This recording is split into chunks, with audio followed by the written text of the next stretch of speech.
യേശുവിൽ സ്നേഹമുള്ള സഹോദരി സഹോദരന്മാരെ, സത്യം എന്നാൽ എന്ത് എന്നറിയുന്നതിനുള്ള ഒരു പരിശ്രമമാണ് ഈ മണിക്കൂറിലെ ചിന്തയിലൂടെ നിങ്ങളുമായി പങ്കുവയ്ക്കാൻ ഞാൻ ആഗ്രഹിക്കുക. നമ്മുടെ എല്ലാവരുടെയും ഉള്ളിലുള്ള ഒരാഗ്രഹമാണിത്. എന്താണ് സത്യം എന്ന് അറിയാൻ. പ്രിയപ്പെട്ടവരെ, യേശു ഒരു മതസ്ഥാപകൻ അല്ല. പിന്നെ യേശു ആരാണ്? യേശു രക്ഷയുടെ മാർഗമാണ്. യേശു ഒരു മതസ്ഥാപകനല്ല, മറിച്ച് അവിടുന്ന് രക്ഷയ്ക്കുള്ള മാർഗമാണ്.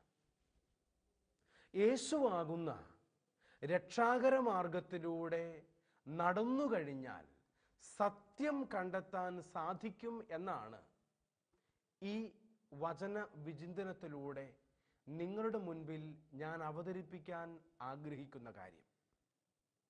കാരണം പ്രിയപ്പെട്ടവരെ, യേശു രക്ഷയുടെ മാർഗവും സത്യവും ജീവനുമാണ്.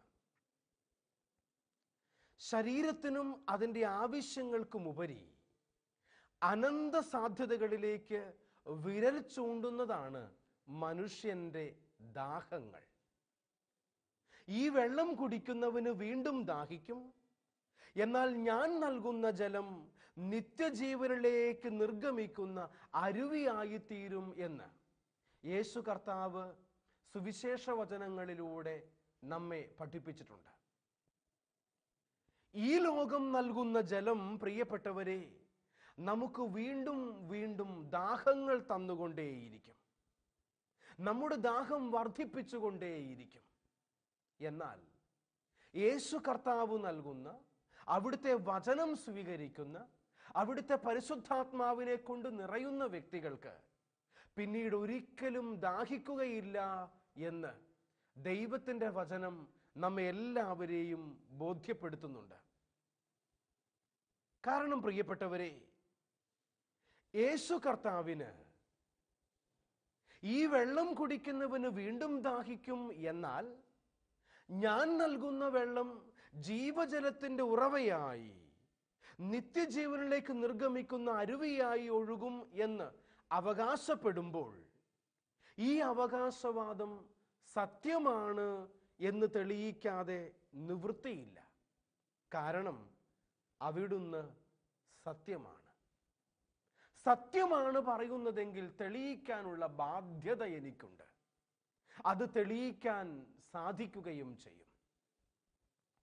എന്നാൽ പ്രിയപ്പെട്ടവരെ, നുണ പറയുന്നവന് അത് തെളിയിക്കാൻ ബാധ്യതയില്ല, അത് തെളിയിക്കാൻ സാധിക്കുകയുമില്ല. കാരണം നുണയായതുകൊണ്ട് തന്നെ സ്ഥാപിച്ചെടുക്കുക അസാധ്യമാണ്. അത് സ്ഥാപിച്ചെടുക്കുക ആർക്കും തന്നെയും സാധ്യമല്ല ഈ ലോകത്തിൽ. കാരണം നുണ അസ്തിത്വം ഇല്ലാത്ത ഒന്നാണ്. നന്മയുടെ, സത്യത്തിൻ്റെ അസ്തിത്വം ഇല്ലാതെ വരുമ്പോഴാണ് അത് നുണയായി തീരുക. പ്രകാശം കടന്നു വരാത്തിടത്തോളം കാലം ഇരുട്ടെന്ത്, ഇരുട്ടിൽ എത്രമാത്രം ഞാൻ കഴിഞ്ഞു എന്ന് ഇരുട്ടിൽ കഴിയുന്നവന് അറിയാൻ സാധ്യമല്ല. കാരണം അവൻ്റെ ലോകം ഇരുട്ട് മാത്രമാണ്.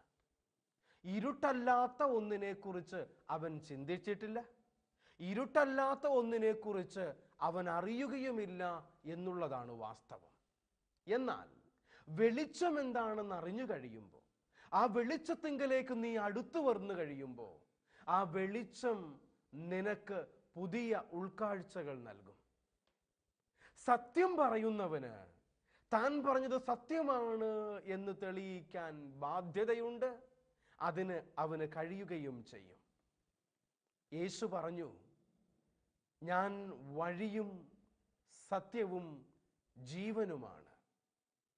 പ്രിയപ്പെട്ടവരെ, നമ്മുടെ കർത്താവ് വഴിയും സത്യവും ജീവനുമായ യേശു കർത്താവാണ്. ആ യേശുവിനോട് ചേർന്നിരിക്കുമ്പോൾ എനിക്ക് ജീവനുണ്ടാകും. യോഹന്നാന്റെ സുവിശേഷം 15-ാം അധ്യായത്തിൽ മുന്തിരിച്ചെടിയും ശാഖയും തമ്മിലുള്ള ബന്ധത്തെക്കുറിച്ച് വളരെ വിശദമായി യോഹന്നാൻ സുവിശേഷകൻ വിവരിക്കുന്നുണ്ടല്ലോ. തായ്തടിയോട് ചേർന്നിരിക്കാതെ ശാഖയ്ക്ക് സ്വയമേവ ഫലം പുറപ്പെടുവിക്കുവാൻ സാധിക്കുകയില്ല എന്ന് ദൈവത്തിൻ്റെ വചനം നമ്മെ പഠിപ്പിക്കുമ്പോൾ, തായ്തടിയോട് ചേർന്നിരിക്കാത്ത ശാഖയ്ക്ക് അതിൽ തന്നെ ജീവനില്ല എന്നും, മുറിച്ചു മാറ്റപ്പെട്ട ശാഖ ജീവനില്ലാത്തത് കൊണ്ട് വാടിക്കരിഞ്ഞു പോകും എന്നും ഈ വചനഭാഗം വളരെ വ്യക്തമായി നമ്മെ എല്ലാവരെയും പഠിപ്പിക്കുന്നുണ്ട്. ആകയാൽ പ്രിയപ്പെട്ടവരെ, ജീവൻ വേണമെന്നുള്ളവൻ യേശുവിൻ്റെ അടുക്കലേക്ക് വരണം. ഞാൻ ജീവൻ നൽകാനും അത് സമൃദ്ധമായി നൽകാനുമാണ് ലോകത്തിലേക്ക് വന്നത് എന്ന് യേശുനാഥൻ നമ്മെ പഠിപ്പിക്കുന്നുണ്ട്. Life and life in abundance. നിത്യമായ ജീവൻ നൽകാൻ കടന്നു വന്നവനാണ് യേശു കർത്താവ്. യേശുനാഥൻ ജീവൻ മാത്രമല്ല, അവൻ നമ്മുടെ മാർഗമാണ്, വഴിയാണ്. യേശു പറഞ്ഞു, ഞാൻ വഴിയും സത്യവും ജീവനുമാണ്. യേശു എങ്ങനെയാ എൻ്റെ വഴിയാവുക? പ്രിയരെ, നാം മനസ്സിലാക്കുക, നാം വന്നത് ദൈവത്തിൽ നിന്നാണ്. ദൈവത്തിങ്കലേക്ക് ഒരു തിരിച്ചുപോക്ക് നമുക്കെല്ലാവർക്കുമുണ്ട്. വന്നിടത്തേക്ക് തിരിച്ചു പോകേണ്ടവരാണ് ഞാനും നിങ്ങളും. ഈ ലോകത്തിന്റെ നശ്വരതയിൽ മണ്ണോട് മണ്ണായി തീരേണ്ടവനല്ല ഞാൻ എന്ന് മനസ്സിലാക്കി കഴിയുമ്പോൾ, ഞാൻ എവിടെ നിന്ന് വന്നുവോ അങ്ങോട്ട് തിരിച്ചു പോകേണ്ടവനാണ് എന്ന ബോധ്യമുണ്ടെങ്കിൽ, അങ്ങോട്ട് പോകേണ്ട വഴിയാണ് യേശുനാഥൻ എന്ന് ഈ വചനഭാഗം നമുക്കെല്ലാവർക്കും വെളിപ്പെടുത്തി തരികയാണ്. വചനത്തിൽ നമ്മൾ കാണുന്നുണ്ടല്ലോ, യേശു പിതാവിനെ കുറിച്ച് പഠിപ്പിക്കുമ്പോൾ, കർത്താവേ, നീ എങ്ങോട്ട് പോകുന്നു എന്ന് ഞങ്ങൾക്കറിയില്ല, പിന്നെ വഴി ഞങ്ങൾ എങ്ങനെ അറിയും എന്ന് പറയുന്ന ശിഷ്യ സമൂഹത്തിന്റെ അജ്ഞത. കർത്താവേ, നീ എങ്ങോട്ടാ പോകുന്നത് എന്ന് ഞങ്ങൾക്കറിയാൻ പാടില്ല, പിന്നെ ഞങ്ങൾ ഈ വഴി എങ്ങനെ അറിയും? പ്രിയപ്പെട്ടവരെ, ശ്രീ അരവിന്ദ ഘോഷ് എന്നു പേരുള്ള ഒരു ഇന്ത്യൻ ചിന്തകനുണ്ട്. അദ്ദേഹത്തിൻ്റെ തത്വചിന്തയിൽ ഞാൻ വായിച്ച ഒരു കാര്യം ഞാൻ ഓർക്കുന്നു. അരവിന്ദ ഘോഷ് ഇപ്രകാരം എഴുതി, ഒരു ദൈവമുണ്ടെങ്കിൽ തീർച്ചയായും ആ ദൈവത്തിങ്കലേക്ക് ഒരു വഴി ഉണ്ടായിരിക്കും. ഒരു ദൈവമുണ്ടായിരിക്കുകയും ആ ദൈവത്തിങ്കലേക്ക് ഒരു വഴി ഉണ്ടാവുകയും ചെയ്താൽ കണിശമായും ഞാൻ ആ ദൈവത്തിൽ എത്തിച്ചേരും. ഇതൊരു തീരുമാനമാണ്. എൻ്റെ ജീവിതത്തിൽ ഞാൻ എടുക്കേണ്ട ഒരു തീരുമാനമാണിത്. വചനം തിരുവചനമാകുന്നത് ഇവിടെയാ. ഒരു ദൈവമുണ്ടെങ്കിൽ തീർച്ചയായും ആ ദൈവത്തിങ്കലേക്ക് ഒരു വഴിയുണ്ടായിരിക്കും. ഒരു ദൈവമുണ്ടായിരിക്കുകയും ആ ദൈവത്തിങ്കലേക്ക് ഒരു വഴിയുണ്ടാവുകയും ചെയ്താൽ കണിശമായും ഞാൻ ആ ദൈവത്തെ കണ്ടുമുട്ടുമെന്ന് പറയാൻ ആർക്ക് സാധിക്കും? ഉന്നതങ്ങളിൽ നിന്നും നൽകപ്പെടുന്ന വിജ്ഞാനമാണിത്. കാരണം പ്രിയപ്പെട്ടവരെ, ഞാനും നിങ്ങളും ഉന്നതത്തിൽ നിന്നും വന്നവരാണ്. ആ ഉന്നതത്തിലേക്ക് തിരിച്ചു പോകേണ്ടവരാണ്. അതിനുള്ള വഴി, അതിനുള്ള മാർഗം യേശു കർത്താവാണ് എന്ന് മനസ്സിലാക്കുക. യേശു കർത്താവ് വഴിയും സത്യവും ജീവനുമാണ്. സത്യമായ ഈ കർത്താവിനെ, യേശുവിനെ കൂടാതെ അറിയുക മനുഷ്യർക്ക് അസാധ്യമാണ്. മനുഷ്യരെ കുറിച്ചുള്ള സത്യം അറിയാൻ യേശുവിനെ കൂടാതെ സാധ്യമല്ല എന്നും നാം എല്ലാവരും തിരിച്ചറിയേണ്ടിയിരിക്കുന്നു. കാരണം പ്രിയപ്പെട്ടവരെ, ദൈവത്തെക്കുറിച്ചുള്ള സത്യം അറിയണമെങ്കിലും യേശു തന്നെ നമുക്ക് കൂട്ടിനുണ്ടായിരിക്കണം. ദൈവത്തെക്കുറിച്ച് വെളിപ്പെടുത്താൻ, ദൈവത്തിൻ്റെ വഴികൾ പറഞ്ഞു തരാൻ, ദൈവരാജ്യത്തെക്കുറിച്ച് പഠിപ്പിക്കാനാണല്ലോ യേശു കർത്താവ് ഈ ലോകത്തിലേക്ക് വന്നത്. സൃഷ്ടപ്രപഞ്ചത്തെക്കുറിച്ചുള്ള സത്യവും യേശു വെളിപ്പെടുത്തി തന്നു. കാരണം യേശു മനുഷ്യനായി അവതരിച്ച ദൈവമാണ്. സമസ്തവും അവനിലൂടെ ഉണ്ടായി, ഒന്നും അവനെ കൂടാതെ ഉണ്ടായിട്ടില്ല എന്ന് വചനത്തിൽ നാം വായിക്കുന്നുണ്ട്. കാരണം പ്രിയപ്പെട്ടവരെ, യേശു കർത്താവ് ആദിയും അന്ത്യവുമാണ്, ആൽഫയും ഒമേഗയുമാണ്.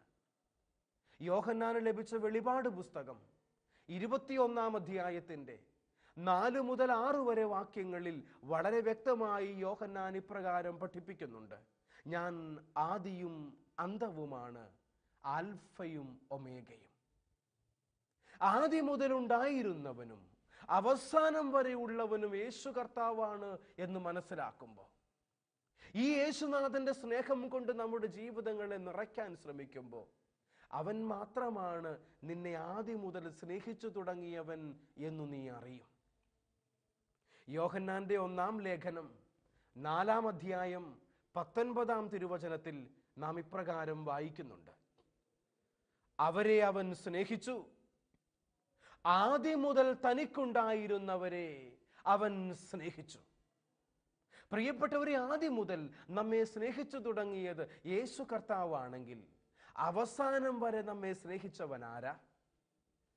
യോഹന്നാന്റെ സുവിശേഷം 13-ാം അധ്യായം 1-ാം തിരുവചനം നമുക്ക് അതിനുള്ള ഉത്തരം നൽകുന്നുണ്ട്.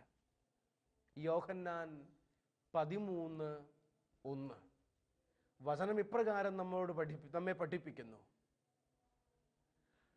അവൻ അവരെ സ്നേഹിച്ചു, അവസാനം വരെ തനിക്കുണ്ടായിരുന്നവരെ സ്നേഹിച്ചു.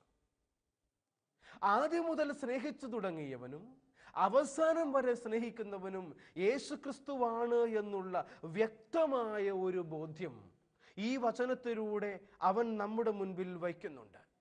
കാരണം പ്രിയപ്പെട്ടവരെ, അവൻ അദൃശ്യനായ ദൈവത്തിൻ്റെ പ്രതിരൂപമാണ്, മനുഷ്യരിൽ ആദ്യജാതനാണ്. ദൈവത്തിൻ്റെ പൂർണ്ണത മുഴുവൻ യേശുക്രിസ്തുവിൽ മൂർത്തീഭവിച്ചിരിക്കുന്നു. അതുകൊണ്ടാണ് യേശു പറഞ്ഞത്, ഞാൻ സത്യത്തിന് സാക്ഷ്യം നൽകാൻ വന്നിരിക്കുന്നു എന്ന്. യേശു കർത്താവ് ഈ ലോകത്തിലേക്ക് വന്നത് സത്യത്തിന് സാക്ഷ്യം വഹിക്കാൻ വേണ്ടിയിട്ടാണ്. സത്യത്തിനു വേണ്ടി സാക്ഷ്യം വഹിക്കാൻ വന്നവൻ എന്ന് അവകാശപ്പെട്ടവന് സത്യം പറഞ്ഞതിൻ്റെ പേരിൽ മരിക്കേണ്ടി വന്നു. കാരണം പ്രിയപ്പെട്ടവരെ, യേശു സത്യമാണ്. പ്രധാന പുരോഹിതൻ ചോദിച്ചു, നീ ദൈവപുത്രനായ ക്രിസ്തുവാണോ? ആ ചോദ്യത്തിന് യേശു അതെ എന്ന് മറുപടി പറഞ്ഞു. കാരണം അല്ല എന്ന് പറഞ്ഞാൽ യേശു നുണയനാകുമായിരുന്നു. ആ നുണ പറഞ്ഞാൽ ഒരുപക്ഷെ അവിടുത്തേക്ക് മരിക്കേണ്ടി വരികയില്ലായിരുന്നു. കാരണം അവസാനം യഹൂദ മതപുരോഹിതന്മാർ വിളിച്ചു പറഞ്ഞത് അവൻ ദൈവദൂഷണം പറയുന്നു എന്നാണ്. അവൻ ദൈവദൂഷണം പറയുന്നു എന്ന കാരണത്താൽ യേശുവിനെ ക്രൂശിച്ചവരാണ് അവർ. അവൻ പറഞ്ഞ ദൈവദൂഷണം എന്താ? ഞാൻ ക്രിസ്തുവാണ് എന്ന് അസന്നിഗ്ധമായി യേശു കർത്താവ് പ്രഖ്യാപിച്ചു. അവൻ സത്യം പറഞ്ഞതിൻ്റെ പേരിൽ മരിക്കേണ്ടി വന്നു എന്നതാണ് യാഥാർത്ഥ്യം. പ്രിയപ്പെട്ടവരെ, മരിക്കാൻ വേണ്ടി ആരും നുണ പറയാറില്ല. നുണ പറഞ്ഞു മരിക്കേണ്ട കാര്യം ആർക്കുമില്ല. യേശുനാഥൻ സത്യം പറഞ്ഞു മരിച്ചവനാണ്. താൻ ദൈവപുത്രനാണ് എന്ന് പറഞ്ഞവനാണ്. എന്തെങ്കിലും നേടിയെടുക്കാൻ വേണ്ടിയിട്ട് മാത്രമേ സാധാരണ നാം നുണ പറയാറുള്ളൂ. എന്തെങ്കിലും എനിക്ക് കൂടുതലായി കിട്ടുമെങ്കിൽ, എന്തെങ്കിലും ആനുകൂല്യം കിട്ടുമെങ്കിൽ നുണ പറയാൻ താല്പര്യമാണ്. യേശു ഇവിടെ സത്യം പറഞ്ഞതുകൊണ്ട് അവന് സർവവും നഷ്ടപ്പെട്ടു. ജീവൻ പോലും യേശുവിന് നഷ്ടപ്പെട്ടു. ജീവൻ പോലും അവൻ കൈവിടേണ്ടി വന്നത് സത്യം പറഞ്ഞതിൻ്റെ പേരിലാണ്. സത്യം പറഞ്ഞതിൻ്റെ പേരിൽ തൻ്റെ ഐഹിക ജീവിതത്തിൽ, ഈ ലോകവാസത്തിൽ യേശു കർത്താവ് ഒന്നും നേടിയിട്ടില്ല. സത്യം പറഞ്ഞതുകൊണ്ട് അവന് നഷ്ടപ്പെട്ടിട്ടേ ഉള്ളൂ. സത്യം പറഞ്ഞതുകൊണ്ട് യേശുവിന് നഷ്ടമായത് അവൻ്റെ ജീവനാണ്. പ്രിയപ്പെട്ടവരെ, യേശു നുണയനല്ല, അവൻ സത്യമാണ്. സത്യത്തിന് സാക്ഷ്യം വഹിക്കാൻ ഈ ലോകത്തിലേക്ക് വന്നവനാണ്. അതുകൊണ്ട് തന്നെ യേശുവിലേക്ക് നോക്കുന്നവൻ സത്യം അറിയുന്നു എന്നതാണ് വാസ്തവം. നിനക്ക് സത്യം അറിയണമെന്നുണ്ടെങ്കിൽ നീ യേശുവിൻ്റെ മുഖത്തേക്ക് നോക്കുക. അപ്പോൾ നാം സത്യം അറിയും. സത്യം പൂർണ്ണമായി അറിയാനുള്ള ഏക മാർഗം യേശുവാണ്, യേശു മാർഗമാണ്. ജീവൻ പ്രാപിക്കുവാനുള്ള ഏക മാർഗം യേശുവാണ്, യേശു മാർഗമാണ്. കാരണം വഴിയും സത്യവും ജീവനും യേശു തന്നെയാണ്. സത്യമായ യേശുവും ജീവനായ യേശുവും മാർഗമായ യേശുവും എൻ്റെ മുൻപിലുള്ളപ്പോൾ, പ്രിയപ്പെട്ടവരെ, ജീവനില്ലാത്തതിനു വേണ്ടി, വഴിയല്ലാത്തതിനു വേണ്ടി, നുണയ്ക്കു വേണ്ടി ജീവിതം വിട്ടുകൊടുക്കുന്നവരാകരുത് ഞാനും നിങ്ങളുമെന്ന് ഈ ദൈവവചനം നമ്മെ വ്യക്തമായി പഠിപ്പിക്കുന്നുണ്ട്. മരിച്ചവനെങ്കിലും ഉദ്ധാനം ചെയ്തവനും ഇന്നും ജീവിച്ചിരിക്കുന്നവനുമായ യേശുവിന് നമ്മിൽ വന്ന് വസിക്കാൻ കഴിയും. വിശ്വസിച്ച് തന്നെ സ്വീകരിക്കുന്നവർക്കെല്ലാവർക്കും അവിടുന്ന് അസ്തിത്വപരമായ അനുഭവമാണ്. എന്തെന്നാൽ യേശു പറഞ്ഞു, ഞാൻ ജീവിക്കുന്നു. ആ ദൈവമായ പിതാവിനോട് ചേർന്നുള്ള യേശുവിൻ്റെ ജീവനെയാണ് അവൻ ഇവിടെ വിവക്ഷിച്ചത്. വിശുദ്ധ പൗലോസ് അപ്പോസ്തലൻ വളരെ വ്യക്തമായി നമ്മെ പഠിപ്പിക്കുന്നുണ്ടല്ലോ, ഞാൻ ജീവിക്കുന്നു, എന്നാൽ ഞാനല്ല, ക്രിസ്തു എന്നിൽ ജീവിക്കുന്നു. ക്രിസ്തു ജീവിക്കുന്ന അനുഭവം എനിക്കുണ്ടാകുമ്പോൾ ഈ യാഥാർത്ഥ്യം ലോക ചരിത്രത്തിലെ ഒത്തിരിയേറെ വിശുദ്ധാത്മാക്കളുടെ അനുഭവമായി തീരുന്നു. ഞാനും നിങ്ങളും ഈ അനുഭവത്തിലേക്ക് വിളിക്കപ്പെട്ടവരാണ് എന്ന ബോധ്യത്തോടുകൂടെ ജീവിച്ചു കഴിയുമ്പോൾ, പ്രിയപ്പെട്ടവരെ, യേശു കർത്താവാകുന്ന മാർഗം മനസ്സിലാക്കി ആ യേശുവിൻ്റെ വഴിയെ സഞ്ചരിക്കാൻ നമുക്കെല്ലാവർക്കും സാധിക്കും. അതാണ് ദൈവം നമ്മിൽ നിന്നും ആവശ്യപ്പെടുന്നത്. അപ്രകാരം സത്യം അറിയാൻ ഞാൻ ശ്രമിച്ചു കഴിയുമ്പോൾ സത്യം എൻ്റെ അനുഭവമായി തീരും. സത്യം അനുഭവിക്കുന്നവരാകണം നാം എല്ലാവരും. ഈ അനുഭവമാണ് വിശുദ്ധാത്മാക്കളെയും മഹാന്മാരെയും സൃഷ്ടിച്ചിട്ടുള്ളത് എന്ന് വളരെ വ്യക്തമാണ്. അതുകൊണ്ട് ഞാനും നിങ്ങളും ഈ സത്യം അറിയാൻ വേണ്ടി സത്യമായി യേശുവിൻ്റെ പുറകെ നടക്കുമ്പോൾ, അവൻ്റെ മുഖത്തേക്ക് നോക്കുമ്പോൾ നമ്മുടെ മുഖവും രൂപാന്തരപ്പെടും. കാരണം അവനെ നോക്കിയവർ പ്രകാശിതരായി എന്ന് വചനം നമ്മെ പഠിപ്പിക്കുന്നു. അവനെ നോക്കിയവർ പ്രകാശിതരായി. അവൻ്റെ പ്രകാശത്തിലേക്ക് ഞാൻ നോക്കുമ്പോൾ ഞാൻ പ്രകാശത്തിലേക്ക് അടുത്തു വരും തോറും പ്രകാശിതമായി കൊണ്ടിരിക്കുകയാണ്. സൂര്യനോട് ഞാൻ എത്രമാത്രം അടുക്കുന്നുവോ അത്രമാത്രം ഞാൻ പ്രകാശിക്കാൻ തുടങ്ങും. ഞാൻ അവസാനം സൂര്യനോട് ലയിച്ചു തീരുമ്പോൾ പ്രകാശമായി തീരുന്നു. സത്യമായ യേശുവിനോട് ചേർന്നിരിക്കും തോറും ഞാൻ സത്യമായി തീരുന്നു, സത്യം അറിയുന്നു. ഈ സത്യം എൻ്റെ അനുഭവമായി തീരുമ്പോൾ യേശു കർത്താവിനോട് ചേർന്നിരിക്കുന്നത് എത്രമാത്രം സന്തോഷകരമാണ് എന്ന് മനസ്സിലാക്കാൻ പറ്റും. സങ്കീർത്തകൻ പറഞ്ഞില്ലേ, നിന്റെ ആലയത്തിൽ 1000 വത്സരം ഞാൻ വസിച്ചാലും അതൊരു മിനിറ്റ് പോലെ കടന്നു പോകുന്നു. മറ്റെവിടെ എന്നതിനേക്കാൾ ഉപരി നിന്റെ ആലയത്തിൽ വസിക്കുക എന്നുള്ളതാണ് എനിക്കിഷ്ടം. ആകയാൽ പ്രിയപ്പെട്ടവരെ, സത്യമായ യേശുവിനെ അന്വേഷിക്കുന്നവരാകണം ഞാനും നിങ്ങളും. വിശുദ്ധ ആഗസ്തീനോസ് വളരെ വ്യക്തമായി പറയുന്നുണ്ടല്ലോ, ഓ നിത്യനൂതന സൗന്ദര്യമേ, നിന്നെ അറിയാൻ ഞാൻ എത്രമാത്രം വൈകിപ്പോയി. ഓ നിത്യനൂതന സൗന്ദര്യമേ, നിന്നെ അറിയാൻ ഞാൻ എത്ര വൈകിപ്പോയി. സത്യം സൗന്ദര്യമാണ്. സത്യം പ്രശോഭിക്കുന്നതാണ്. ഈ സത്യം യേശുവാണെന്നറിഞ്ഞ സെന്റ് അഗസ്റ്റിൻ പിന്നീട് ഒരിക്കലും ആ സൗന്ദര്യമാകുന്ന സത്യമാകുന്ന യേശു കർത്താവിനെ വിട്ടുപിരിഞ്ഞിട്ടില്ല. കിട്ടിയ സൗന്ദര്യമായ കർത്താവിനെ അവൻ മുറുകെ പിടിച്ചു. ജീവിതകാലം മുഴുവൻ അവനോട് ചേർന്നിരുന്നു എന്നുള്ളതാണ് ആഗസ്തീനോസിന്റെ മേന്മ എന്ന് നമുക്ക് പറയാൻ പറ്റും.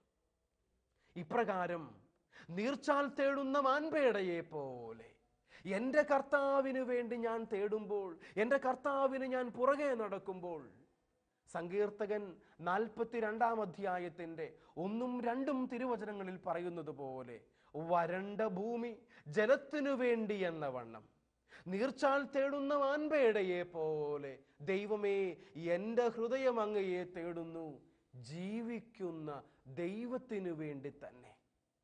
സത്യമായ ഈ ദൈവത്തിനു വേണ്ടിയുള്ള ഒരു അന്വേഷണം പ്രിയപ്പെട്ടവരെ ഈ ലോകത്തിൻ്റെ നിതാന്ത സത്യങ്ങളിലേക്കും അനശ്വരമായ ദൈവീക ജീവനിലേക്കും നമ്മെ എല്ലാവരെയും നയിക്കുമെന്നുള്ള കാര്യം വാസ്തവമാണ്. ഈ ഒരു ബോധ്യത്തോടുകൂടെ ദൈവത്തിൻ്റെ അടുക്കലേക്ക് കടന്നു വരും തോറും സത്യം എൻ്റെ അനുഭവമായി തീരും. ഞാൻ സത്യത്തിലേക്ക് അടുക്കാനും വളരാനും തുടങ്ങും. ഇപ്രകാരം സത്യം അനുഭവിക്കാൻ വേണ്ടിയുള്ള, സത്യം മനസ്സിലാക്കാൻ വേണ്ടിയുള്ള ഒരാഗ്രഹം മനസ്സിൽ മുളയെടുക്കണം. നുണ പറയുന്നവരാകാതെ, ചതിക്കുന്നവരാകാതെ, കള്ളം പറയുന്നവരും കള്ളത്തരം ചെയ്യുന്നവരുമാകാതെ, കള്ളസാക്ഷ്യത്തിനു വേണ്ടി നിലകൊള്ളാതെ സത്യത്തിനു വേണ്ടി നിലകൊള്ളുന്നവരാകണം. യേശു കർത്താവ് പറഞ്ഞില്ലേ, പിശാച് ആദി മുതലേ നുണയനാണ്. പിശാച് ആദി മുതലേ നുണയനാണ്. അതുകൊണ്ട് പ്രിയപ്പെട്ടവരെ, നുണയനായ പിശാചിനു വേണ്ടി നുണ പറഞ്ഞുകൊണ്ട് ഞാൻ പക്ഷപാതത്തോടെ അവനോട് ചേരാൻ പാടില്ല. സത്യമായ യേശുവിനോട് ചേർന്നിരിക്കാൻ വേണ്ടി ഞാൻ പരിശ്രമിക്കുമ്പോൾ എൻ്റെ ജീവിതം ദൈവാനുഗ്രഹമായി തീരും എന്ന കാര്യത്തിൽ ഒരു സംശയവുമില്ല. ഈ മാർഗത്തിലേക്ക്, യേശു മാർഗത്തിലേക്ക്, സഭാത്മകമായ സത്യാന്വേഷണത്തിലേക്ക് ഞാനും നിങ്ങളും ഇറങ്ങിപ്പുറപ്പെടേണ്ടിയിരിക്കുന്നു. എൻ്റെ സത്യാന്വേഷണ പരീക്ഷണങ്ങൾ എന്ന മഹാത്മാഗാന്ധിയുടെ ആത്മകഥാംശമുള്ള പുസ്തകം ഒരുപക്ഷെ നാം എല്ലാവരും വായിച്ചിട്ടുണ്ടാകും. മൈ എക്സ്പെരിമെന്റ് വിത്ത് ട്രൂത്ത് എന്നതാണ് മഹാത്മാഗാന്ധിയുടെ ഓട്ടോബയോഗ്രഫിയുടെ പേര്.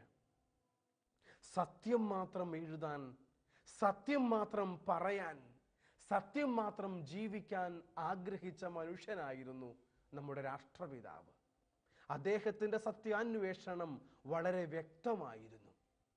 ഒരിക്കല് ഒരു കൊച്ചു കുഞ്ഞിനെയും കൊണ്ട് അവൻ്റെ അമ്മ മഹാത്മാഗാന്ധിയുടെ അടുത്ത് വന്നു.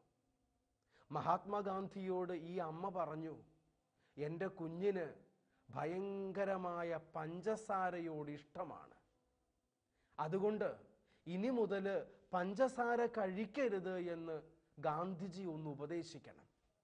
പ്രിയപ്പെട്ടവരെ, ഈ അമ്മയോട് മഹാത്മാഗാന്ധി പറഞ്ഞു, അമ്മേ, കുഞ്ഞുമായി പോയിട്ട് 2 ആഴ്ച കഴിയുമ്പോൾ തിരിച്ചു വാ, അപ്പോ ഞാൻ പറയാം. ഈ സ്ത്രീ ആ കുഞ്ഞുമായി തിരിച്ച് വീട്ടിലേക്ക് പോയി. 2 ആഴ്ച കഴിഞ്ഞപ്പോൾ ഈ കുഞ്ഞുമായി ഈ അമ്മ മഹാത്മാഗാന്ധിയുടെ അടുത്ത് വരുമ്പോൾ ഗാന്ധിജി ആ കുഞ്ഞിനോട് പറഞ്ഞു, മോനെ, പഞ്ചസാര തിന്നരുത് കേട്ടോ, അത് നല്ലതല്ല. മോനെ, പഞ്ചസാര തിന്നരുത് കേട്ടോ എന്ന് 2 ആഴ്ച കഴിഞ്ഞ് വന്നപ്പോഴാണ് മഹാത്മാഗാന്ധി പറഞ്ഞത്. അപ്പോ ഈ അമ്മ മഹാത്മാഗാന്ധിയോട് ചോദിക്കുന്നുണ്ട്, അല്ലയോ മഹാത്മാവേ, 2 ആഴ്ച മുമ്പ് ഞാൻ വന്നപ്പോൾ എൻ്റെ കുഞ്ഞിനോട് അങ്ങേക്ക് ഇത് പറയാമായിരുന്നില്ലേ? അപ്പോൾ മഹാത്മാഗാന്ധി പറഞ്ഞു, എനിക്കും പഞ്ചസാര കഴിക്കുന്ന ശീലം ഉണ്ടായിരുന്നു. 2 ആഴ്ചയായിട്ട് ഞാൻ പഞ്ചസാര കഴിക്കൽ നിർത്തി. ഞാൻ നിർത്തിയിട്ട് അവനോട് പറയാൻ വേണ്ടിയാ 2 ആഴ്ച കഴിഞ്ഞു വരാൻ പറഞ്ഞത്. പ്രിയപ്പെട്ടവരെ, ഇത് സത്യമാണ്, മഹാത്മാഗാന്ധിയുടെ സത്യം. ഇപ്രകാരം സത്യം എന്താണെന്ന് അറിഞ്ഞ് മനസ്സിലാക്കി അതിനുവേണ്ടി നിലകൊള്ളുന്നവരായി തീരുമ്പോൾ നമ്മുടെ ജീവിതം സത്യം മാത്രമായ യേശു കർത്താവിലേക്ക്, ദൈവത്തിങ്കലേക്ക് അടുക്കുകയാണ് എന്ന് നമുക്ക് മനസ്സിലാകും. ഇപ്രകാരം സത്യത്തിന് സാക്ഷ്യം വഹിക്കാൻ വന്ന യേശുവിൻ്റെ സാക്ഷികളായി തീരാൻ വിളിക്കപ്പെട്ടവരാണ് ഞാനും നിങ്ങളും. യോഹന്നാന്റെ 1-ാം ലേഖനം 1-ാം അധ്യായത്തിൻ്റെ 1 മുതൽ വാക്യങ്ങളിൽ നാം ഇപ്രകാരം വായിക്കുന്നുണ്ടല്ലോ: ഞങ്ങൾ കണ്ണുകൾ കൊണ്ട് കണ്ടതും സൂക്ഷിച്ചു വീക്ഷിച്ചതും കാതുകൾ കൊണ്ട് കേട്ടതും കരങ്ങൾ കൊണ്ട് സ്പർശിച്ചതുമായ ദൈവത്തിൻ്റെ വചനം നിങ്ങളുമായി പങ്കുവയ്ക്കുന്നു. പ്രിയപ്പെട്ടവരെ, ഇതാണ് സത്യം. കണ്ണുകൾ കൊണ്ട് കണ്ട സത്യം, കാതുകൾ കൊണ്ട് കേട്ട സത്യം, കൈകൾ കൊണ്ട് സ്പർശിച്ചറിഞ്ഞ സത്യം. ഈ സത്യമായി തീരാൻ യേശുനാഥൻ നമ്മെ എല്ലാവരെയും ക്ഷണിക്കുന്നു, സ്വാഗതം ചെയ്യുന്നു. ആകയാൽ പ്രിയപ്പെട്ടവരെ, സത്യം മാത്രമായ കർത്താവിനോട് ചേർന്നിരിക്കാൻ, യേശു കർത്താവാകുന്ന സത്യത്തിങ്കലേക്ക് അടുത്തു വരാനും നമുക്കെല്ലാവർക്കും സാധിക്കട്ടെ.